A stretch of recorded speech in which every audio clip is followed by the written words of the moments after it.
This kind of quite excites me because this is the langoustines that I used to catch in the North Sea. I mean, you can just see they're just freshly landed. Well, I was a fisherman for 45 years. This gives you a guide of kind of the vessel, where he's been fishing. I would have fished beside this boat in the past. That would be classed as damage. So what happens is it would be tailed. And this piece can either be sold as the shell on tail, or it can then be peeled and then turned into scampi. There is zero waste. I mean, we're using every part. And we're going to cook that later on today. So this will be one of our delicacies today.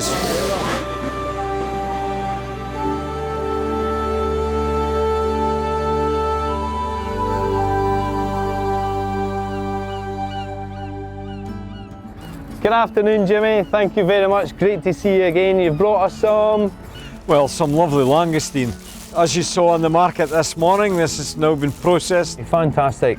Look at the quality. It's a very sustainable product. Yes. It's the second biggest seller in Scotland. Beautiful langoustines. Fantastic. Well, look at the backdrop. Does it get any better? Absolutely. We're going to barbecue some JB Gem. We're going to use some local produce, the Macintosh oils, high in omega-3. This is produced only about 3 miles out the Yes, road we were there. out and seen the farms yesterday as well over the past couple of days. It's been a fantastic experience. Would you show us how you prepare your langoustines? Well, you see, I'm a bit old-fashioned, and I always think keeping them whole and having the whole eating experience is the right way to eat these langoustines. So I would be putting that on the barbecue whole. It's a hands-on, it's a full eating experience. First of all, you would take the head off, but I wouldn't be throwing that away. That would be great stock. So Yes, again, yeah, absolutely zero waste. We would make a nice soup or a nice bisque with this, a nice langoustine dressing or whatever. You could put that on the barbecue, so you've now got rid of the head and the claws, which is a bit scampi. Barbecued scampi. But then if you want to take it to the next level, and you could peel this, and then you could maybe pan fry it, a nice butter. Or, so again, I would just crack it together, and you can hear it cracking.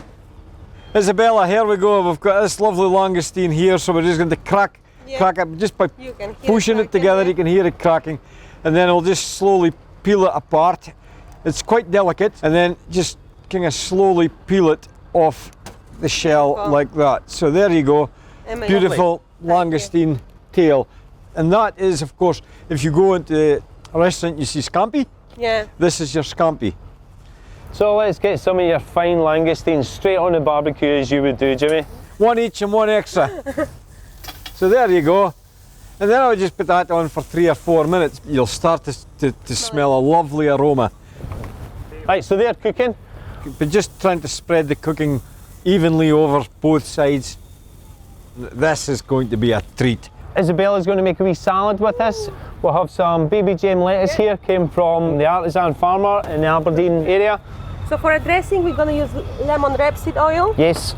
And smoked seaweed, because we're trying to reduce salt. Fantastic, more sustainable. Yeah. And it's the Mara seaweed, yeah? Yeah. And that's obviously around the areas as well. Yes, sure. I've never seen the baby gem barbecued. Beautiful, beautiful. Just a couple of minutes, Jimmy, just to char it, get a nice rich, smoky flavour to it. To go with the smokiness of the seaweed. It's looking good. Yeah, well, this is just about ready.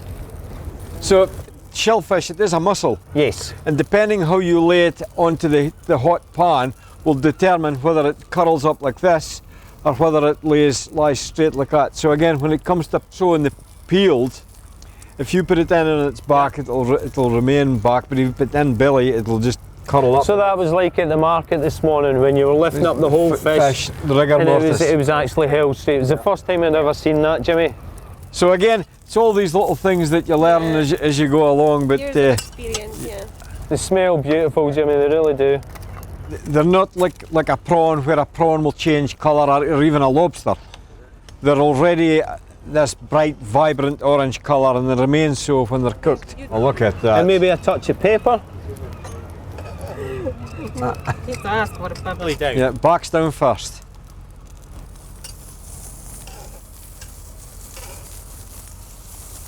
There you go. Putting in the, can you smell that garlic? Yeah. You can see there, Jimmy, we've got a lovely wee colour on the baby gem. Char grill on there. We've got some Zorry cress there, we've got some red vein sorrel. These are from Copper Cress, another company that's got some fantastic produce that we use throughout. That's the Zorry cress. It's quite peppery and spicy. Oh, it's very. Yeah. You can feel the flavours bursting in your palate.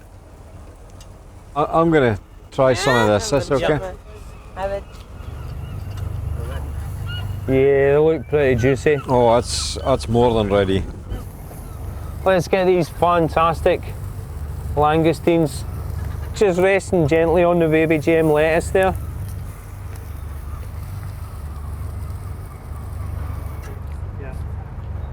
Ah, that's the way to do it. Fantastic. And maybe 1 or 2 pieces of the Zorry cress. Listen, I'm no chef, but I can visualise how this is now going to taste. Just about there, Jimmy. It's looking good, chef. Smells beautiful. Yeah. Let's get some cutlery and dig in. Have a wee taste. Fantastic dish. Even though we're outside, Smells beautiful. smells beautiful. Yeah. I can smell it from here. Fantastic. It's just, yeah. So here's the ones we did whole earlier on. As I say, this is my preference. Very much finger food. So I'm looking at this. I'll crack it and then I'll pull it apart. If I wanted to be really posh, I would take this one off, and I've already got a fork. Amazing. Local produce, local area, local people. Let's get the cutlery out and give it a wee taste. Brilliant. So there you've got your lovely langoustine meat.